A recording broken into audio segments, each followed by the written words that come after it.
이 시간 인생의 흉년을 만날 때라는 제목으로 말씀이 선포될 때 하나님의 음성을 들으시는 귀한 복된 시간이 되시기를 기도합니다. 아멘. 이번 주 화요일이 무슨 날이시죠? 우리 성도님들은 참 똑똑하세요. 그냥 아무 생각 없이 지날 수 있는데 광복절인 것을 기도하는 사람들은 달라요. 기도하니까 광복절인 줄 아는 거죠? 아이고 주여. 네. 네. 예. 우리는 기도하기 때문에 광복절을 아는 거예요.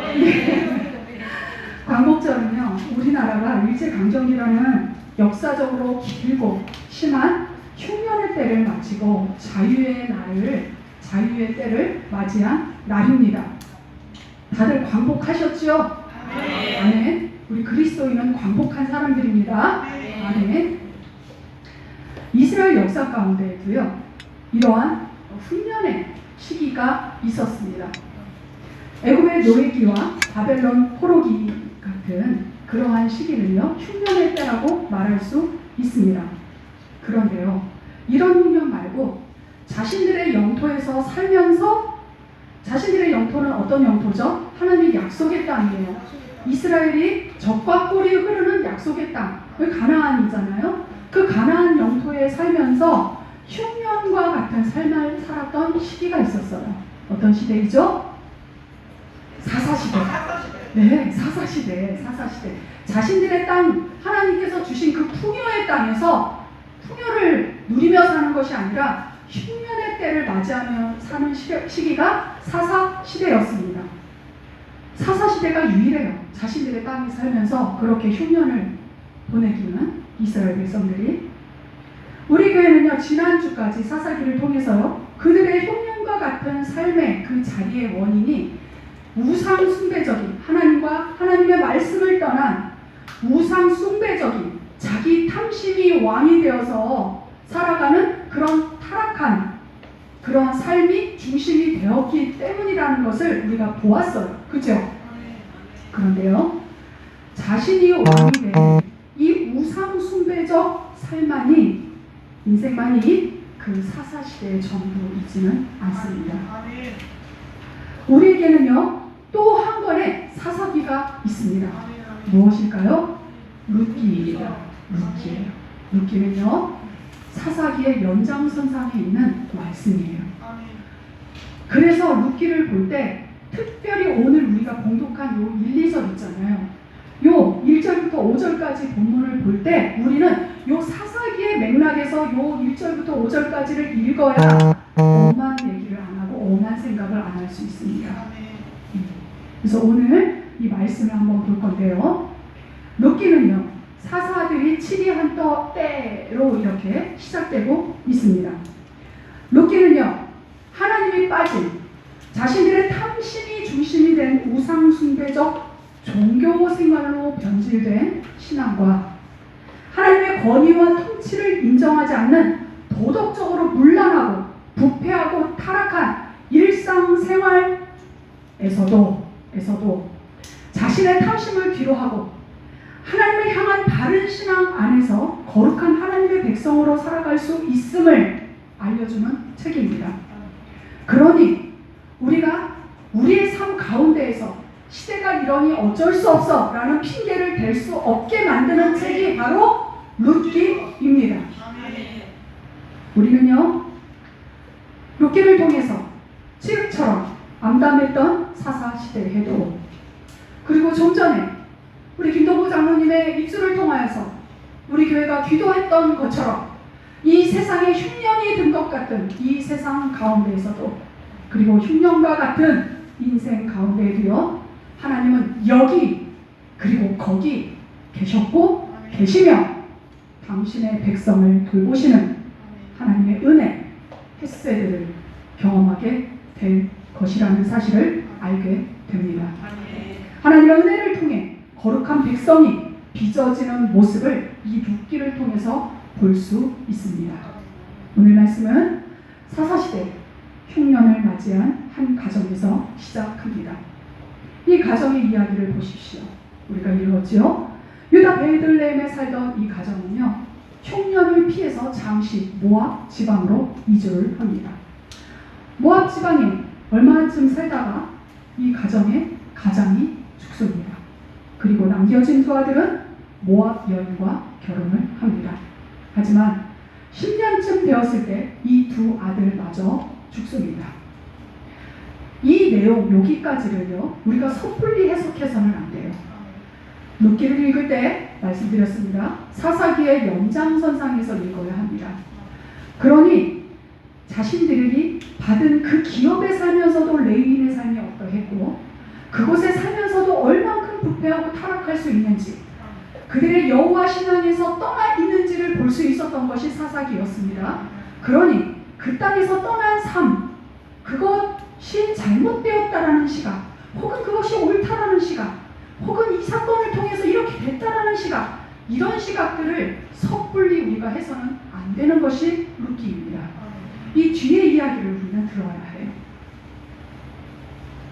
그렇게 시어머니와 며느리 둘, 여자만 셋이 덩그러니 남아 살아가던 어느 날, 이 가정에 하나님께서 이스라엘의 백성, 당신의 백성을 돌보신다는 소식을 듣게 됩니다. 그리고 이 가정은 자신들의 기업이 원래 거주했던 유다 베들레헴으로 돌아가게 됩니다. 땅의 흉년을 피해왔지만 후사가 없는 가정의 가뭄을 맞이한 한 가정. 이 가정이 흉년의 시간을 지나는 모습을 통해서요, 우리에게 다가온 혹은 우리에게 찾아올 수 있는 흉년의 때뿐 아니라 영적 가뭄인 상태, 지금 세상은 언제든지 타락한 이후부터 영적 가뭄의 상태였어요. 지금만이 아니라 세상은 그렇게 우리가 해석되어야 합니다. 영적 가뭄의 상태인 세상을 살아가는 그리스도인이 어떻게 살아야 하는지를 하나님의 말씀을 통해 하나님 음성을 듣는 시간이 되기를 기도합니다. 그리스도인에게 흉년이 찾아왔을 때 가장 먼저 염두해야 할 전제가 있습니다. 무엇일까요? 그리스도인에게도 흉년이 들 수 있다는 사실입니다. 또한 흉년과 같은 시간을 보낼 수 있다는 사실입니다. 성경은요, 하나님을 경외하며 하나님을 전심으로 쫓는 자들에게 복을 선언합니다. 그래서요, 그리스도인은 늘 복된 인생을 생각하게 됩니다. 내가 이렇게 예배하면, 이렇게 헌신하면, 내가 이렇게 하나님의 음성을 듣고 이렇게 살아가면 복이 주어지지라고 생각을 합니다. 그런데 복만 주어지던가요? 꽃 같은 인생만 살던가요? 우리가 꽃길만 걷고 계십니까? 예, 황토흙만 걷고 계십니까? 아니에요. 그렇게 생각하고 있다가 갑자기 불편한 상황이 다가옵니다. 불현듯 고난이, 흉년의 때가 찾아오는 것 같습니다. 그러면 어떻게 해요? 이게 뭐지? 하고 어쩔 줄을 몰라 당황합니다. 왜 그럴까요? 늘 복만 생각하고 있기 때문입니다. 근데 왜 이렇게 허둥지둥 당황하는 것일까요? 왜일까요? 대부분의 그리스도인은요, 하나님이 복이 주어지는 과정을 생각하지 않아요. 하나님의 복은요, 어느 날 갑자기 마법처럼 주어지지 않습니다. 그렇게 찾아오지 않아요. 알라딘의 진리가 가져오는 그런 램프가 아닙니다. 하나님의 복은요, 흉년과 같은 시간을 관통하여 우리에게 서서히 그 모습을, 그 정체를 드러내 준다는 사실을 아셔야 합니다. 아브라함의 복이 그랬고요, 이삭, 야곱, 요셉 등 성경의 모든 인물, 모든 하나님을 믿는 사람들의 복이 그러했습니다. 말씀 이 선포가 아닌 것 같은데요 라고 하는 분은 성경을 갖고 저를 찾아오십시오. 네, 알려드리겠습니다.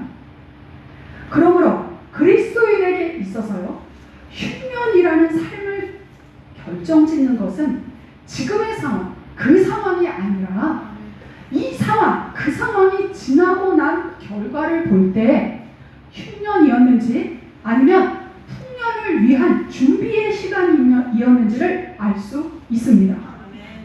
그러므로 그리스도인에게 흉년은요, 풍년의 다른 이름일 수 있습니다.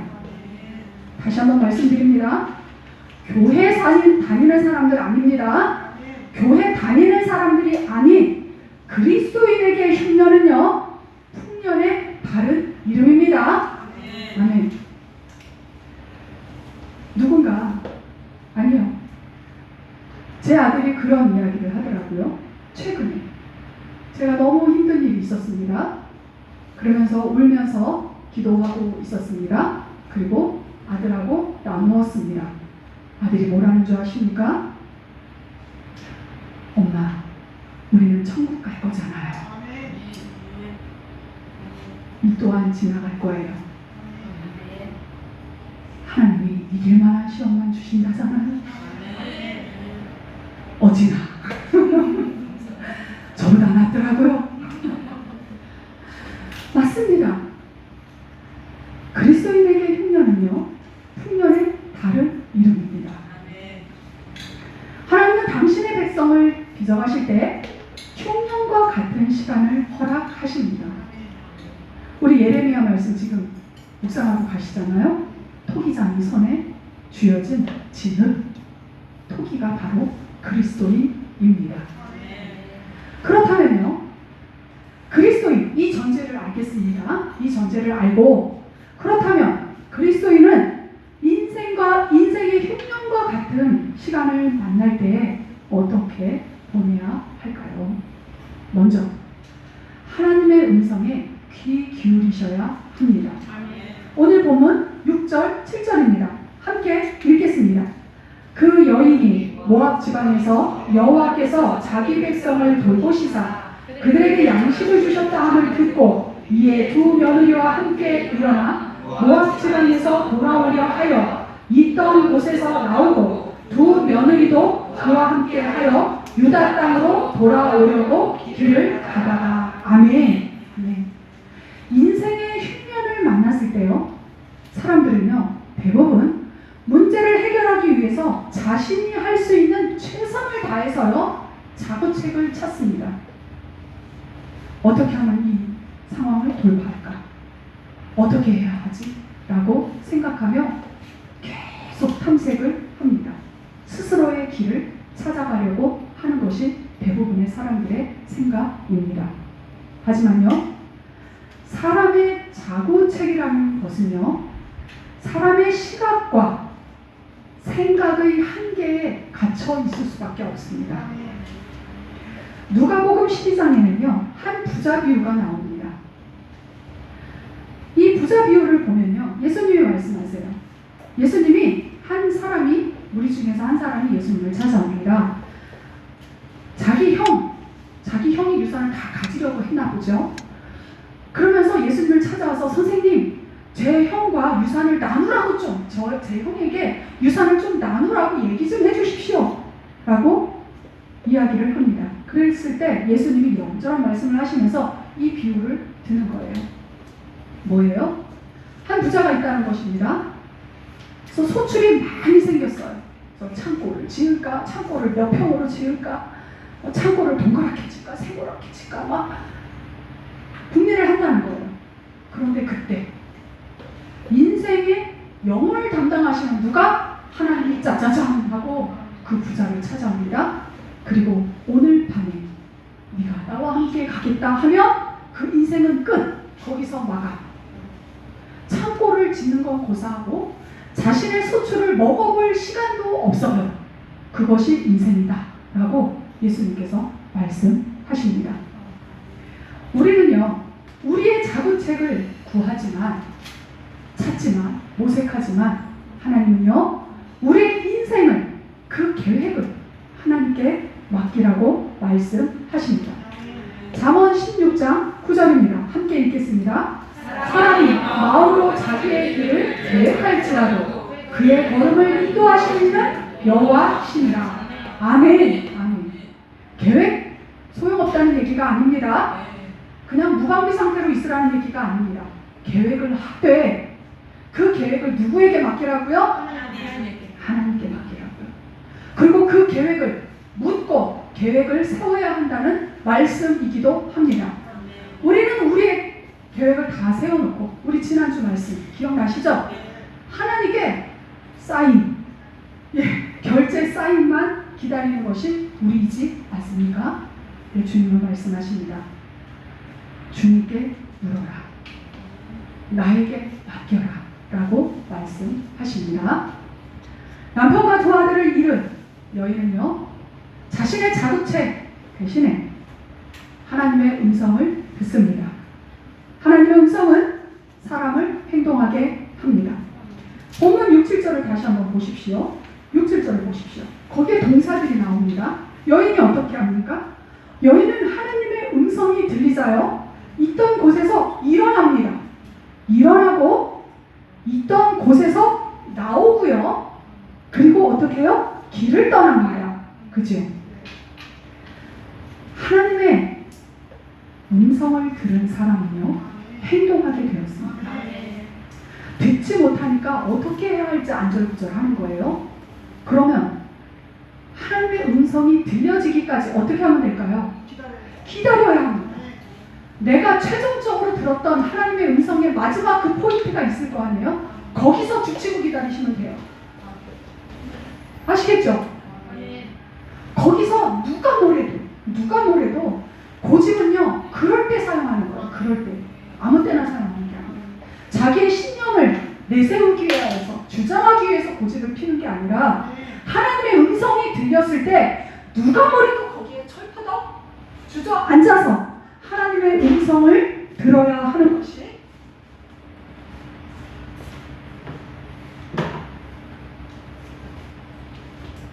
하나님의 음성을 듣는 그리스도인이 살아가는 방법입니다. 아멘. 이 여인은 하나님의 음성을 듣고 그렇게 길을 나서고 있습니다. 그러면 오늘을 사는 우리는 어떻게 하나님의 음성을 들을 수 있을까요? 아이고, 찰떡같이 아셔요. 찰떡같이 아십니다. 우리는요, 예수님의 말씀을 통해서 들을 수 있어요. 예수님께서 하나님으로 오셨습니다. 이 땅 가운데 우리가 예수님이 하나님이신 것은 더 이상 설명하지 않아도 돼요. 우리 교회에서. 그죠? 우리가 요한복음을 통해서 다 샅샅이 알았어요. 성경 곳곳에는 예수님이 하나님인 증거가 너무너무 넘칩니다. 그래서 이제는 예수님의 음성을 들으면 돼요. 예수님의 음성을 들으면 되는데, 예수님께서 승천하셨네요. 그래서 예수님을 직접 만날 수가 없어요. 그런데 예수님이 우리를 홀로 내버려 두시지 아니하시고 누구를 보내셨나요? 네, 우리를 도와주시는 보혜사 성령님을 보내주셨습니다. 요한복음 14장, 15장, 16장을 통해서 우리는 다 보았어요. 그죠? 성령님, 진리의 성령님, 진리이신 성령님이세요. 그래서 성령 안에서 우리는 들을 수 있는데, 성령 안에서 성경을 볼 때 들을 수 있습니다. 성령 안에서 기도할 때 들을 수 있습니다. 성령 안에서 환경을 통해서 들을 수 있습니다. 성령 안에서 교회를 통해서 들을 수 있습니다. 믿으십니까? 아멘. 우리는 이렇게 성령 안에서 성경과 기도, 환경과 교회를 통해서 들을 수 있습니다. 그래서 성교회 교제하셔야 합니다. 그래서 예배하셔야 합니다. 그래서 기도해야 하고 성경을 보셔야 합니다. 그리고 기다리면서 하나님의 말씀하시면 그 환경을 여시잖아요. 그죠? 환경을 여시는 것을 보고 가시면 됩니다. 느릴지라도 가장 빠른 길인 줄 믿습니다. 아멘. 어떠십니까? 우리 성도님들, 하나님의 음성을 들으며 오늘 이 자리에 오신 것 맞습니까? 아멘. 아멘. 그죠? 한 분도 빠짐없이 하나님의 음성을 듣고 이 자리에 오신 줄 믿습니다. 듣고 있다면 어떻게 듣고 계십니까? 그리고 마지막으로 들려진 내가 이 자리에 오기까지 마지막으로 들려진 하나님의 음성은 무엇입니까? 기억하셔야 합니다. 기억한 자만이 그 삶을 살아갈 수 있습니다. 하나님의 음성을 기억한 자만이 증인이 되어서 그 복음의 길을 흔들리지 않고 걸어갈 수 있습니다. 아멘. 두 번째로, 그리스도인이 인생의 흉년과 같은 시간을 어떻게 보내야 할까요? 두 번째로, 하나님의 주권을 인정해야 합니다. 본문 16절부터 18절입니다. 함께 읽겠습니다. 루시 이르되, 내가 본문 16절부터 18절입니다. 함께 읽겠습니다. 루시 이르되, 내가 어머니를 떠나며 어머니를 따르지 말고 돌아가라. 광권하지 마옵소서. 어머니께서 가시는 곳에 나도 가고 어머니께서 머무시는 곳에서 나도 머물겠나이다. 어머니의 백성이 나의 백성이 되고 어머니의 하나님이 나의 하나님이 되시리니 어머니께서 죽으시는 곳에서 나도 죽어 거기 묻힐 것이라. 만일 내가 죽는 일 외에 어머니를 떠나면 여호와께서 내게 벌을 내리시고 더 내리시기를 원하나이다 하는지라. 나오미가 루시 자기와 함께 가기로 굳게 결심함을 보고 그에게 말하기를 그치니라. 아멘. 아멘. 오늘 본문 16절, 17절, 18절은 룻의 신앙 고백입니다. 표시해 놓으십시오. 이것은 룻의 신앙 고백뿐만 아니라 우리의 신앙 고백이 되어야 합니다. 한 몸으로 살겠다는 것입니다. 한 몸. 룻은요, 이제 룻기를 통해서 알아보겠지만 지금 어린 소녀의 나이입니다. 어린 소녀는요, 더군다나 이스라엘 백성도 아니에요. 룻은 모압 여인이에요. 그리고 어린 소녀이기 때문에 당시에 본인의 삶을 위해서, 앞으로의 자기의 인생을 위해서 다 생각을 해볼 때 재혼하는 게, 그리고 이때 당시에는 재혼을 할 수밖에 없어요. 왜냐하면 여성은 살아갈 방법이 없었거든요. 여성 혼자는. 그래서 이 본문 이전에 계속 이야기를 합니다. 첫째 며느리 이름이 뭐였죠? 오르바예요. 첫째 며느리 이름은 오르바고 시어머니 이름은 나오미예요. 예, 이 가정은 나오미의 가정이에요. 이 가정이 남자의 가정의 이름으로 불리지 않아요. 나오미의 가정으로 불려요. 예. 이 쭉 그 전에 본문을 보면 나오미가 계속 설득을 해요. 길을 가다가 나오미도 생각이라는 게 있을 거 아니에요. 얘네를 희생시킬 수는 없는 거 아니에요. 그죠? 그러니 너희들은 너희들의 가족으로 돌아가라. 너희들의 어머니에게로 돌아가서 이제 결혼을 해서 너희들의 가정을 꾸려서 새 살림을 차리고 살아라. 그것이 너희들에게 낫다. 100번 계산해도 그게 맞아요. 그죠? 그게 맞습니다. 그리고 나오미가 이렇게까지 얘기하는 거예요. 너희들이 있음으로 말미암아 내가 더 고통스러워. 나 혼자의 인생도 감당을 못하겠는데 이 과부들, 며느리, 더군다나 젊은 과부, 그죠? 이 과부들이 자신하고 같이 있으니 이 나오미 입장에선 부담이 될 수 있을 수 있겠죠. 그런데 사실 나오미 입장에서는요, 부담이 아니에요. 나오미만 생각한다면, 나오미가. 왜냐하면 지금 모압에서부터 유다 베들레헴까지를 이동을 해야 해요. 그러면 길이 험합니다. 여인 혼자서 그 길을 갈 수가 없어요. 그러니 며느리 둘이 함께 있는 게 나오미만 생각한다면 그 길을 가서 거기 가서 어떻게 하든지 본인만 생각한다면 며느리들이 있는 게 맞아요. 근데 나오미는 그렇게 얘기하지 않아요. 그 순간에도 이 며느리들을 생각해주고 있어요. 바로 이것이 그리스도인들이 가져야 할 환대예요. 환대예요. 내가 아닌 타인의 행복을 위하여 배려하는 마음. 나의 유익을 위해서 이렇게 할 수도 있지만 그것이 아닌 한번 꿀꺽 삼키고 그렇게 타인을 선대하는 마음. 아마도 나오미는 이때뿐 아니라 지금까지 10여 년 정도 이 며느리들과 그런 삶을 살았던 것 같습니다. 룻은 나오미를 통하여 하나님을 보았습니다. 그리고 룻은 그렇게 흉년의 때를 맞은 자신의 가정을 바라보는 것이 아니라, 그렇다면 우리 어머니가 섬긴 그 하나님을 보니 그 하나님은 당신의 백성을 버리시는 분이 아닐 것이라는 막연한 신앙이 있었던 것 같습니다. 그리고 룻은 고백합니다. 어머니와 나는 운명 공동체입니다. 어머니가 살면 내가 살고 어머니가 죽으면 나도 따라 죽을 것입니다. 어머니가 믿는 그 하나님이 바로 내 하나님입니다. 대부분 이러지 않겠어요? 아이고, 그러면 그럴 줄 알았어. 그렇게 하나님 타령을 하더니, 그렇게 하나님 타령을 하더니 이 모양 이 꼴이 나네. 역시 내 하나님, 우리 모압의 신이 최고지. 이럴 수 있었겠잖아요.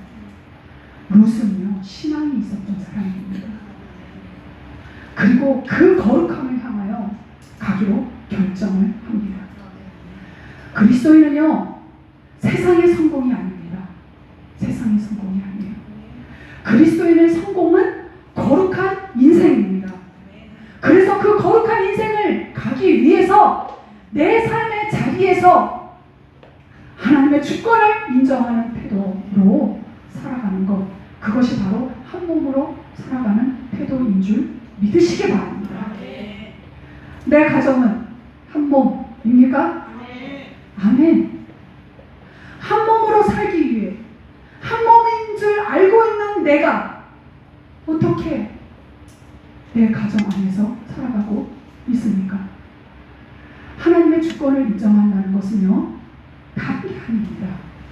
나에게 주어진 권위, 내가 있어야 할 자리에 있는 그 삶의 태도가 바로 하나님의 주권을 인정하는 태도입니다. 얼마나 내 배우자의 말을 듣습니까? 얼마나 내 배우자와 대화하면서 하나님의 주권을 인정하며 나아가고 있습니까? 얼마나 내 부모님, 죄송합니다, 좀 어려운 말을 쓰겠습니다. 개차반 같습니까? 부모님이 실수하시는 것입니다. 그렇게 생각하신다면. 내 남편이 우스워 보이십니까? 내 아내가 우스워 보이십니까? 쉬워 보이십니까? 아니면 무시해도 되는 존재로 보이십니까? 그렇지 않아요. 하나님의 질서를 따르는 것, 그것이 하나님의 주권을 인정하는 길입니다. 우리 가정, 우리 교회는 한 몸인 줄 믿으시기를 바랍니다.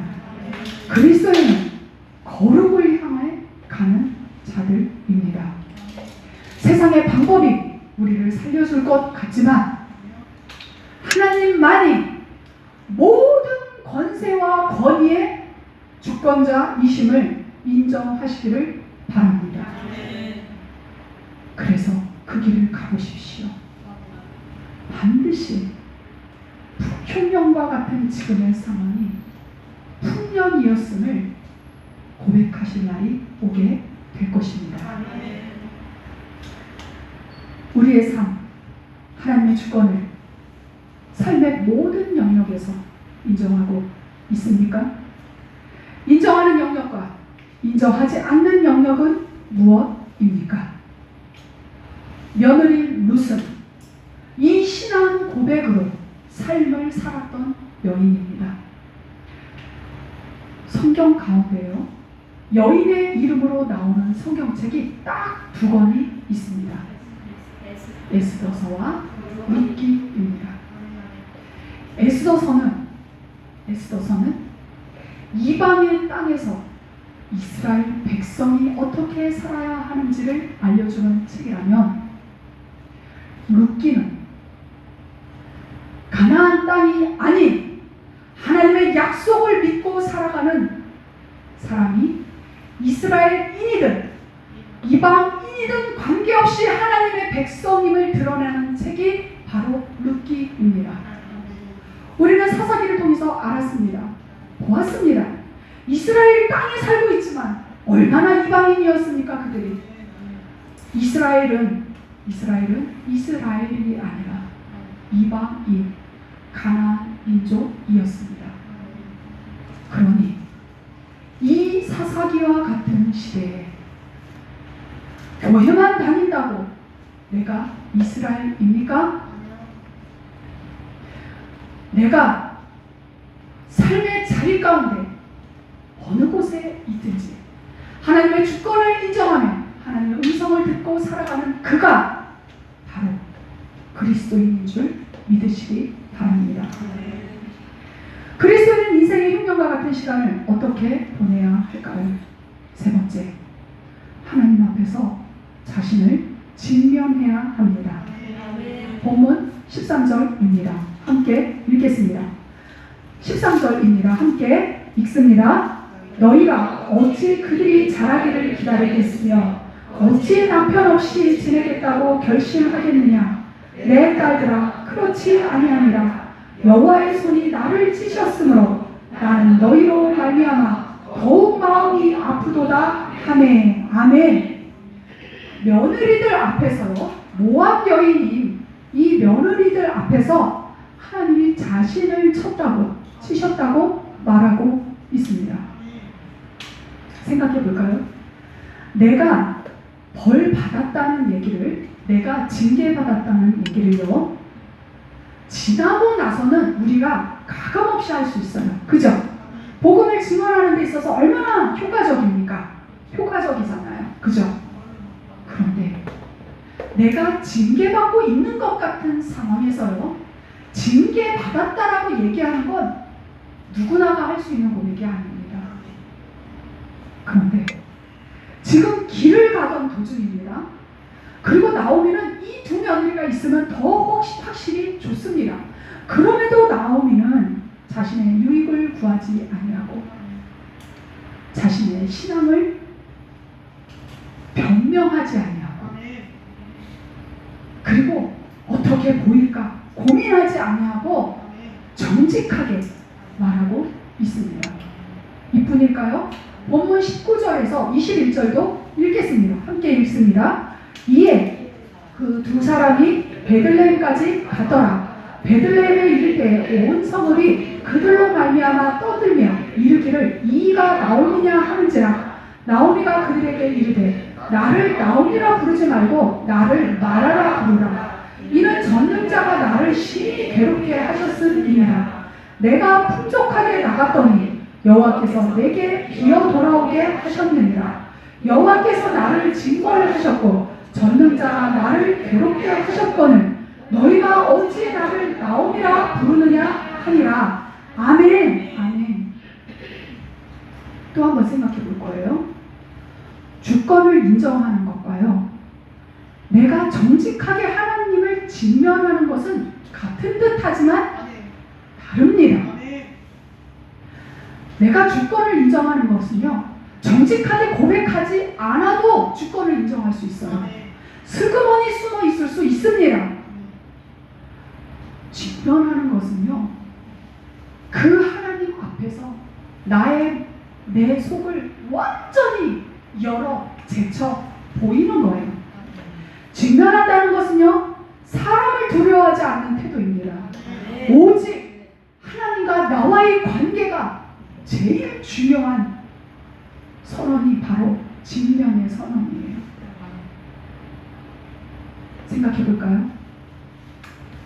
나오미는, 룻은 주권을 인정하며 그냥 모압 땅에 살 수 있었어요. 그죠? 그리고 지금 나오미가 이야기하지 않습니까? 이들이 베들레헴에서 나갈 때는 풍족하게 나갔습니다. 근데 지금 어떻게 들어갔대요? 완전 빈손. 빈손이잖아요. 후사도 없어요. 소망이 완전 끊긴 상태로 지금 돌아온 거예요. 저 같으면 슬그머니 숨어 있을지도 모르겠어요. 부끄러워서, 창피해서. 그래서 모압 땅에서 살면서 조금 좀 괜찮다 싶어질 때 갈지도 모르겠어요. 그런데 나오면 그러지 않아요. 그리고 돌아가도 다른 데 가서 살 수 있잖아요. 어차피 소망 없어요. 어차피 어디 가서 사나. 그렇지 않나요? 맞죠? 그런데 나오면요, 하나님이 흉년을 피해서 흉년이 지나가고 풍년의 때를, 당신의 백성을 돌보신다는 이야기를 듣고, 아마도 성경에 나타나 있지 않지만 뒤에 나오미의 태도들을 계속 볼 때 나오미는 그 말을 신중히 듣고 하나님의 음성으로 들었을 확률이 높습니다. 그래서 어디로 가요? 자기 기업으로 갑니다. 자기 기업. 유다 베들레헴으로 돌아갑니다. 부끄러움을, 그리고 굴욕을, 수군거림을, 손가락질을 다 감수할 각오가 돼 있는 나오미입니다. 나오미는 하나님을 인정한 여인이었습니다. 더군다나 누굴 달고 가고 있어요? 지금 이방 여인 룻을 데리고 지금 가고 있어요. 그것까지도 감안하는 지금 나오미입니다. 그럴 수 있잖아요. 야야 네가 이방 여인을 얻더니, 야야 네가 모압 땅에 가더니, 그럴 수 있잖아요. 룻기를 보십시오. 하나님은요, 그 말에, 그 상황에 침묵하십니다. 그리고 당신의 일을 진행해 가십니다. 그렇기 때문에 우리가 섣불리 성경을 재단해서는 안 돼요.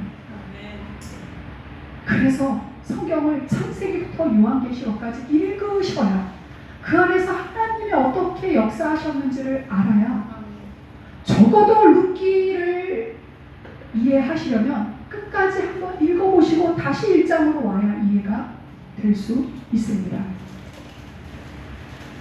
그렇게 나오미는 자신의 삶의 자리에서 정직하게 하나님을 직면하며 나아가고 있습니다. 22절 함께 읽겠습니다. 나오미가 모압 지방에서 그의 며느리 모압 여인 룻과 함께 돌아왔는데, 그들이 보리 추수 시작할 때에 베들레헴에 이르렀더라. 아멘. 이 삶입니다. 이 삶. 하나님이 정면에서 나서시지는 않으셨지만 당신의 음성을 듣고 당신의 주권을 인정하며 당신과 직면하기로 결정한 한 인생, 그 인생 뒤에 계속해서 하나님이 따라가고 계십니다. 계속해서 하나님이 따라가고 추적하고 계십니다. 그리고 그에게 당신의 헤세드 은혜를 베푸셔서 그가 그 베들레헴에 도착했을 때, 보리 추수가 시작할 때를, 그 절묘한 크로노스의 시간을 만들어내신 분이 바로 하나님이십니다. 지금 흉년의 때를 지나고 계십니까? 베들레헴은요, 떡집이라는 뜻입니다. 떡집. 나오미가 베들레헴에 도착했을 때 쌀이 떨어진, 떡이 떨어진 그 떡집에 보리가, 쌀이 추수되어지기 시작합니다. 하나님과 하나님 말씀 앞에서 정직하게 직면하고 계십니까? 하나님께서 알려주신 대로 다른 사람 앞에서도 정직하게 반응하고 계십니까? 고난 속에 흉년과 같은 시간을 보내고 계십니까? 하나님과 동행하지만 또 오니 또다시 흉년과 같은 삶의 자리입니까? 기억하십시오. 요셉도 이 흉년의 때를 지났습니다.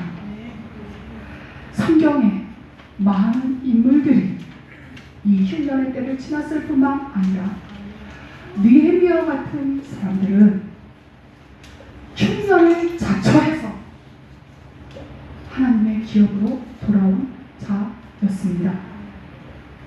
우리가 인생의 흉년과 같은 시간을 하나님의 음성에 귀 기울이며 하나님의 주권을 인정하고 하나님과 사람 앞에서 자신의 신앙을 변명하려 하지 아니하고 정직하게 직면하여 갈 때 우리의 곳간에 쌓일 줄 믿습니다. 기도하겠습니다.